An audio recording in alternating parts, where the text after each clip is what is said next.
Hi, I'm Deborah, the artist behind Where Stories Begin, and welcome to my studio, the clean part of my studio. For those of you who are art shy, start with simple subjects because remarkable things can be done with a simple subject. Today we're going to look at drawing a simplified cherry, and for those of you who are color shy, we're going to take a look at the color wheel and how you might choose colors for your shine and your shadow for your cherry. Keeping in mind those three things, a simplified shape, shine, and shadow, and you wind up with a lovely piece of artwork that I hope you'll enjoy. So let's get started. When thinking of simplifying a cherry into a simple shape, we think of a circle.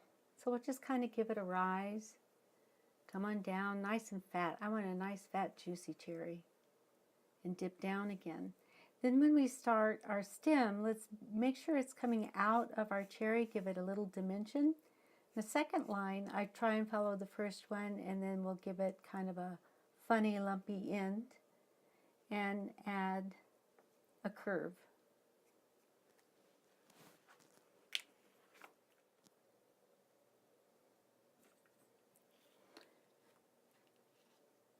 First, let's take a look at the color wheel. A color wheel is a great tool to have. You can pick one up just about anywhere or find a picture of one and create your own. I've enlarged this for the sake of this video. This will be our base color for a red cherry. Let's look at the analogous colors or neighboring colors for our shine and shadow. Going towards our brighter colors, going from a reddish orange into a yellow orange, and this direction from like a mulberry color into a purple and into our blues for our shadow. The only color this will not work with is yellow. So if you're doing yellow, the only thing that's brighter than yellow, there's nothing on the color wheel that's brighter. So you would go to white. So if we were doing a lemon, we would choose white for our shine instead. And you would go toward the darker direction for your shadow. I've gone this way as well because this is also darker. So if you were doing a blueberry, you would go this direction for your shine and this direction for your shadow. Okay, moving on to the opposites on the color wheel, which are called the complementary color. So we will go the opposite of red for our example. The opposite of red is green. That's called a complementary color. If you put these colors side by side, they make each other bold. They excite each other. They just pop and sing. But that's only side by side. Think of Christmas. The excitement of Christmas, they excite each other.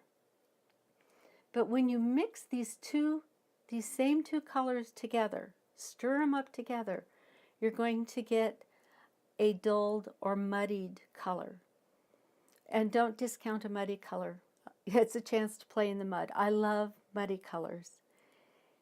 If you just add a little bit of one to the other, it'll just slightly dull it down.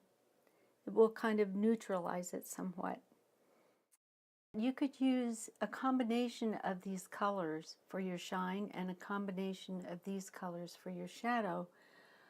But to simplify this video, we're only going to use orange for our shine and mulberry for our shadow. I started with a darker background because I wanted you to be able to see where I put the white. Our light's going to be coming this direction and hitting here.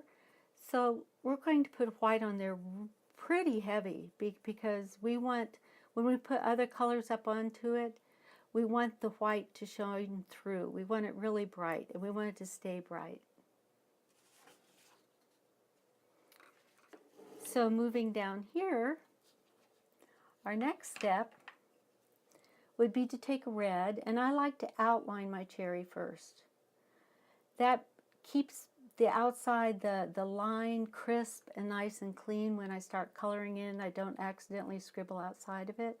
You will fill in your whole cherry and bring it up into your white, but not all the way, just on the edges all the way around. We need more shine, so we're going to add orange around on this brighter part, but not the brightest part of our cherry.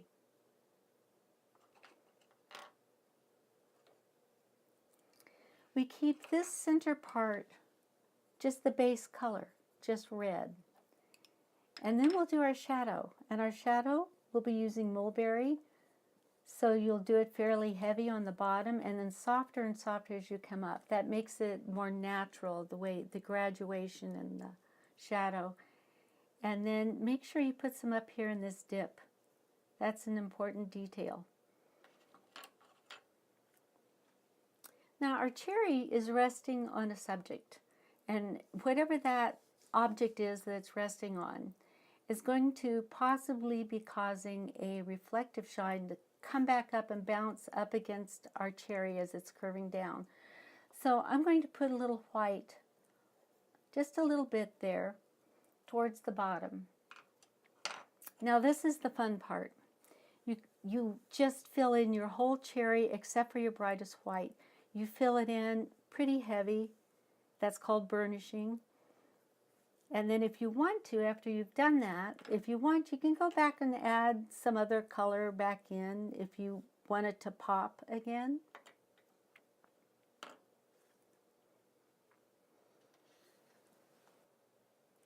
I'd like to show you my favorite part.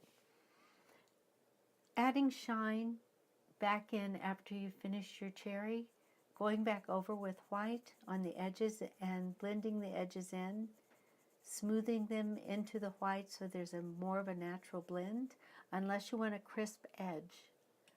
So, have fun with that one. For a quick recap, we used neighboring colors for our shine and shadow, and we started with white, very heavy. We brought red up onto our white around the edges and filled in our cherry in red. Then we added our choice of shine from the color wheel, orange, and mulberry for our shadow, and a little white, or you could do white and orange for that reflective shine, and then you will go over your whole cherry except for your brightest shine. You see here, I've added a floor shadow, a ground shadow. I tried to keep the shape of the cherry with the stem coming out. It's very dark up here, and then it gets lighter and lighter and lighter as it goes away. That's because our shine is coming this way. For your stem, for my stem, I used green, and I found it would look too cartoony with this bright green stem. So remember our complementary color, the opposite color, how they dull each other down? I just, ever so soft, just whisper soft, put a little bit of red on there, and then I blended it all, burnished it with white, and I added a little brown just for interest. So I hope that you will try this at home, and you should wind up with a delicious looking cherry.